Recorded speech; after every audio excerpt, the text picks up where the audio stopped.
ও বাবা কোথায় গেলি রে? ছিনতাই করতে বাধা দেওয়ার জন্য চালানো হলো গুলি। সেই গুলিতে মৃত্যু হয়েছে এক ব্যক্তির। ঘটনাটি বিষ্ণুপুর থানার পানাকুয়া গ্রাম পঞ্চায়েতের ধারাপাড়া এলাকায়। মৃত ব্যক্তির নাম গোবিন্দ পাঁজা, বয়স 32। পুলিশ ও স্থানীয় সূত্রে জানা গিয়েছে, রবিবার রাতে দুটি বাইকে করে 4 জন দুষ্কৃতী এসেছিল। তারা মুরগি ব্যবসায়ী শঙ্কর ধারার এক কর্মীর কাছ থেকে কয়েক লক্ষ টাকা ছিনতাই করে। ওই কর্মী বাজার থেকে টাকা সংগ্রহ করে নিয়ে শঙ্করের বাড়িতে আসছিল। সেই সময় এই ঘটনাটি ঘটে।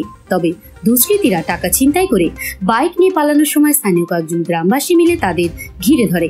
পালানোর পথ আটকাতেই দুষ্কৃতীরা গুলি চালায়। সেই গুলি লেগে গোবিন্দ গুরুতর আহত হয়। তৎক্ষণাৎ তাকে হাসপাতালে নিয়ে যাওয়া হলে চিকিৎসক মৃত বলে ঘোষণা করেন। এই ঘটনাকে কেন্দ্র করে এলাকায় চাপা উত্তেজনা রয়েছে। ব্যবসায়ী শঙ্কর ধারার অভিযোগ, 1 মাস আগেও দুষ্কৃতীরা তার কাছ থেকে টাকা ছিনতাই করেছিল। বিষয়টি পুলিশকে জানানো হয়েছে। পুলিশ ঘটনার তদন্ত শুরু করেছে। যে মারা গেছে তার নাম গোবিন্দ পাঁজা, ছেলেটা কালীচরণপুরে বাড়ি। ও আমাদের সাথেই ছেলেটা থাকে।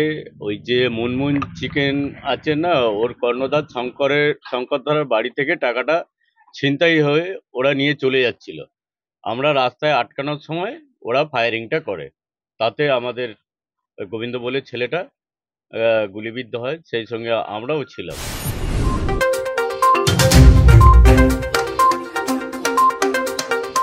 বিবি বাংলা নিউজ টিম।